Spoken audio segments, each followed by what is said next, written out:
Welcome to the Further Light Podcast, presented by Wisconsin Freemasonry, helping you accomplish your Masonic goals through education and more light. And now, I present to you, Brother Chris Ludke.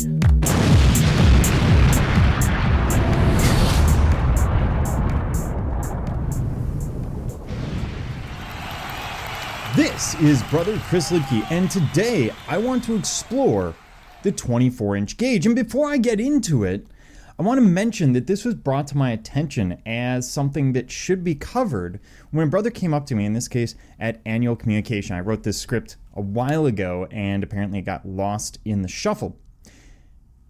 But I'm always willing to cover topics that you are interested in. If you have a topic that you want me to cover, email us. Go ahead and email us at education@wimasons.org. When you do, that goes to myself and another member of the education committee, and we can take a look at that and look at that as a potential topic moving forward. So always keep that in mind. We're open to your suggestions.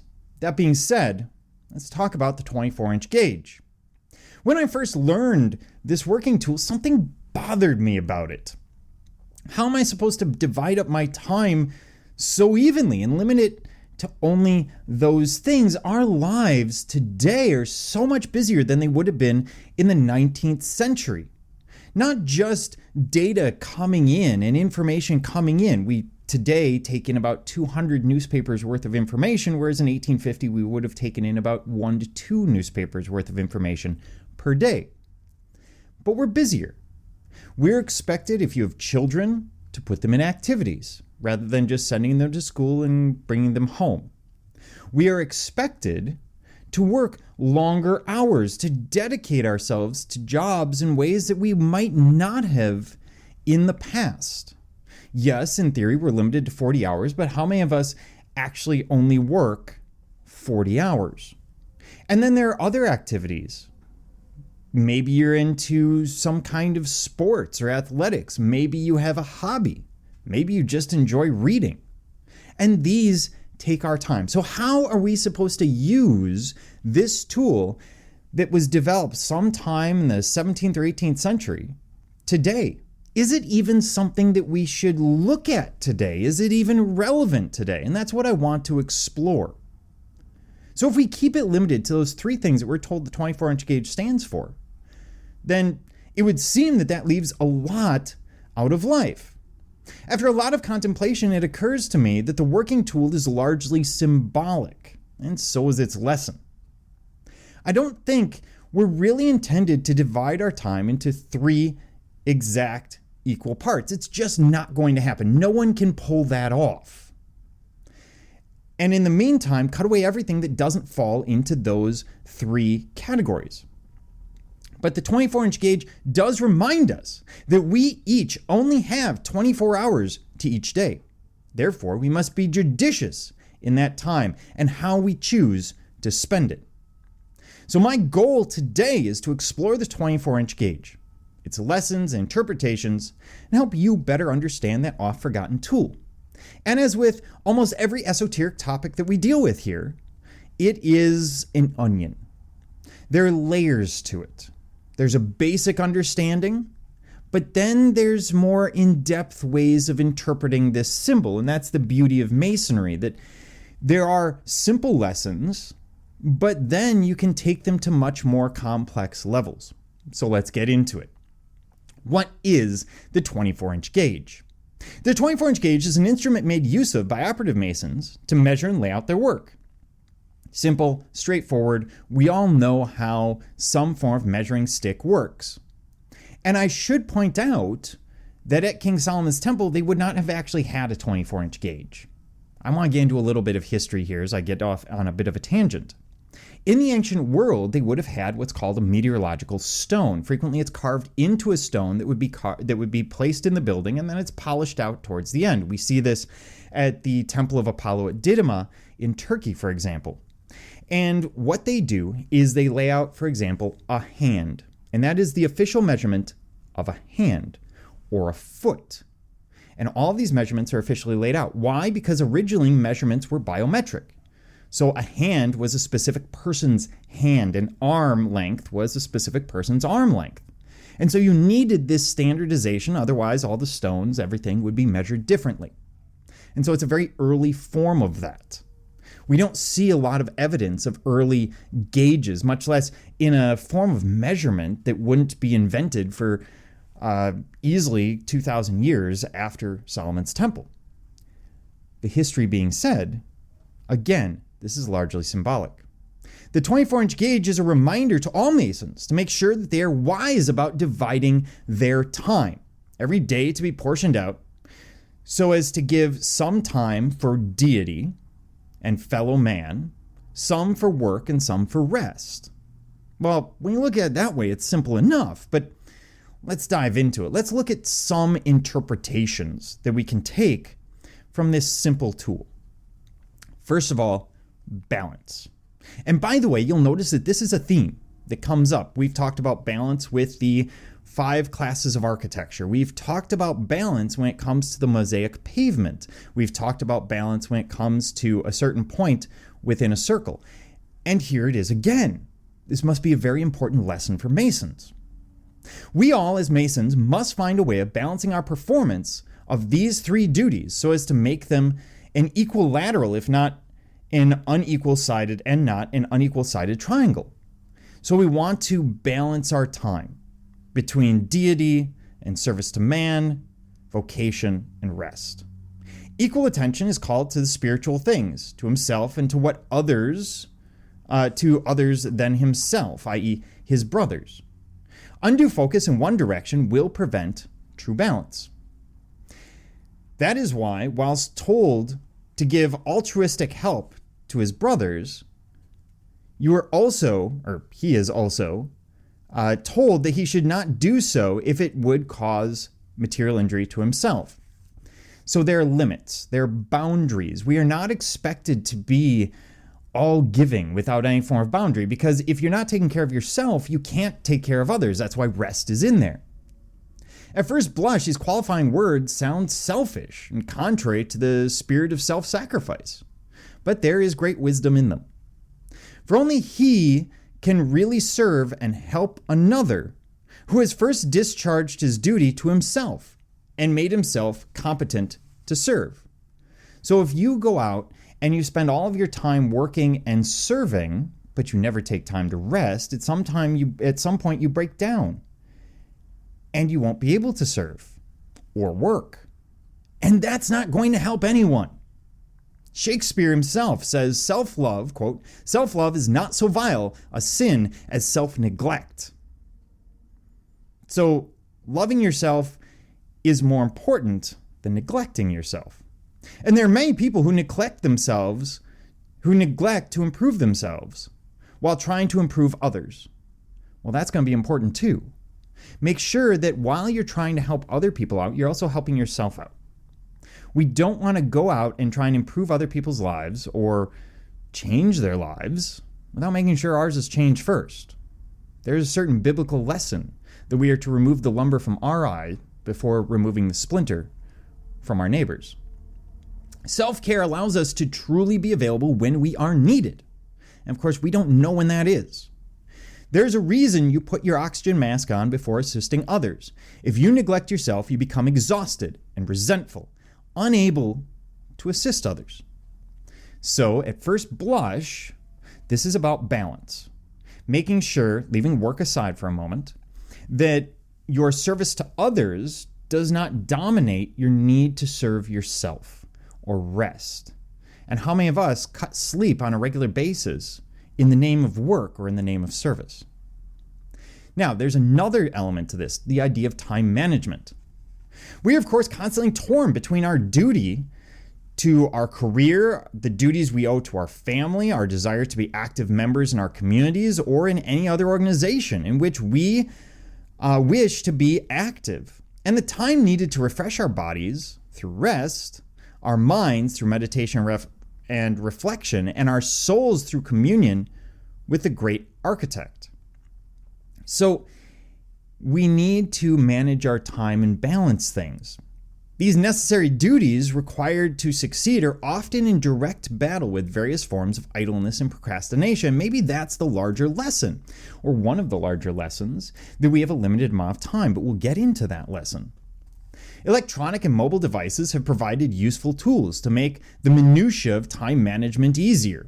Calendar applications on mobile devices can be a powerful tool when dividing these 8 segments into multiple, discrete moments of concentrated energy into a given task.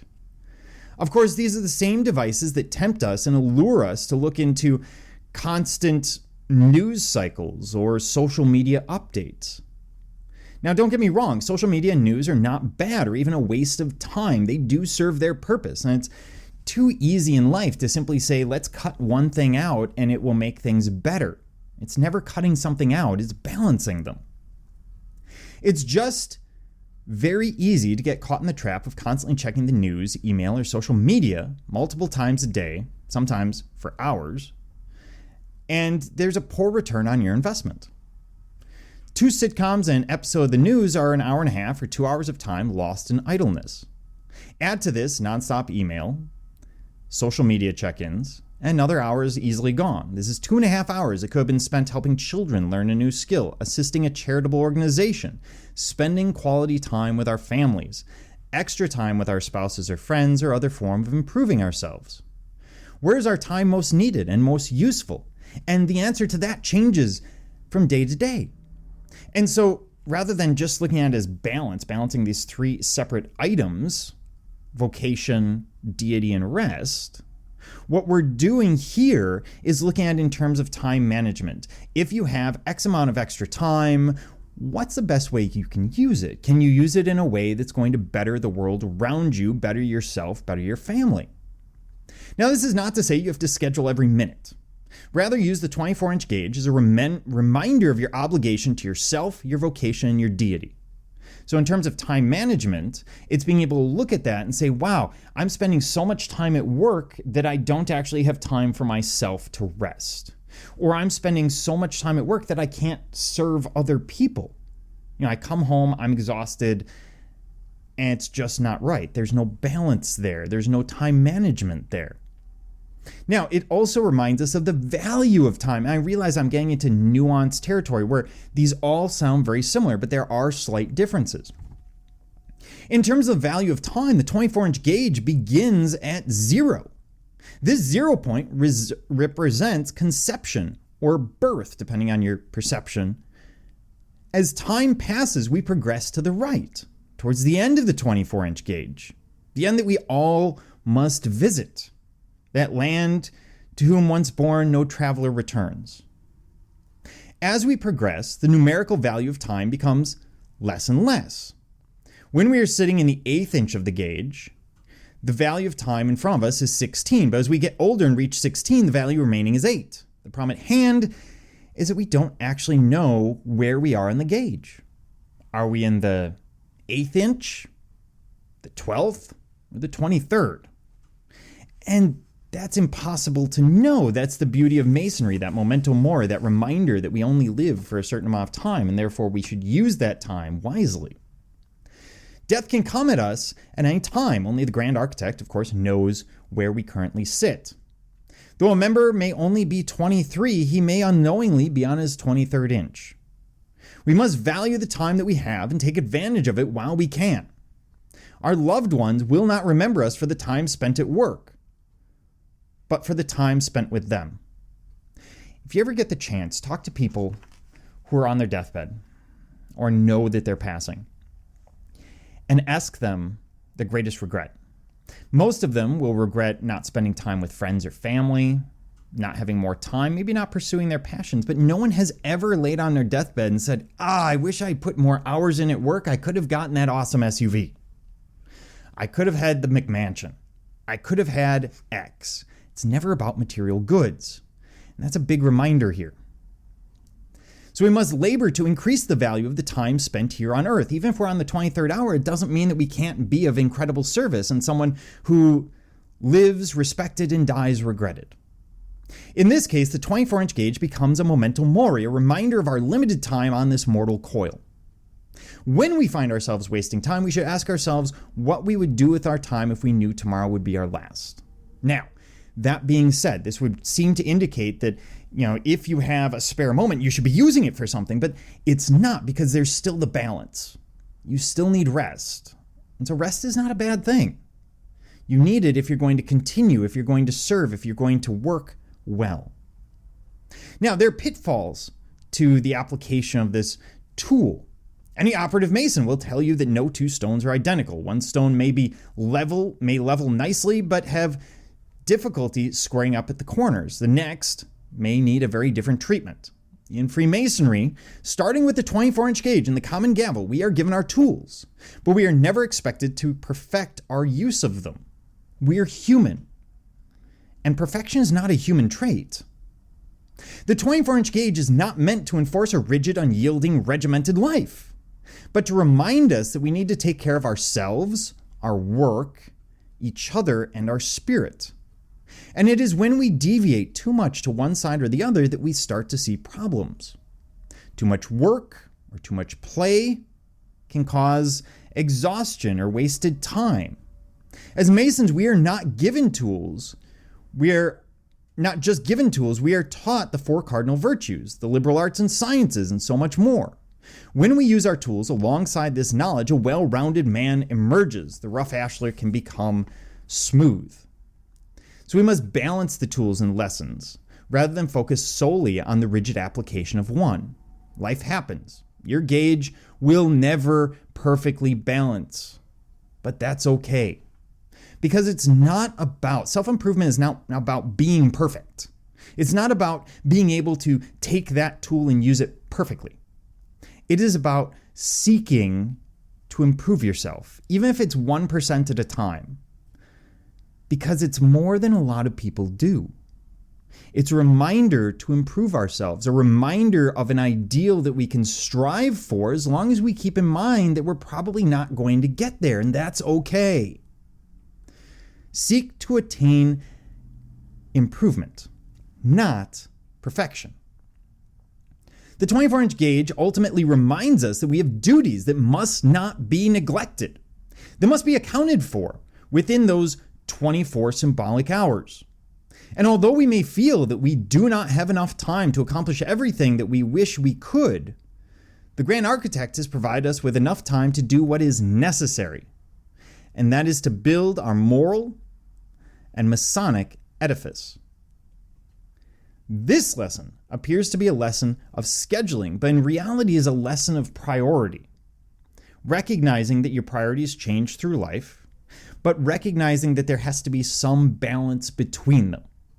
Even though things may be very difficult, you still need that time to rest. Even though things at home or spiritually may be particularly difficult, you still need time to work.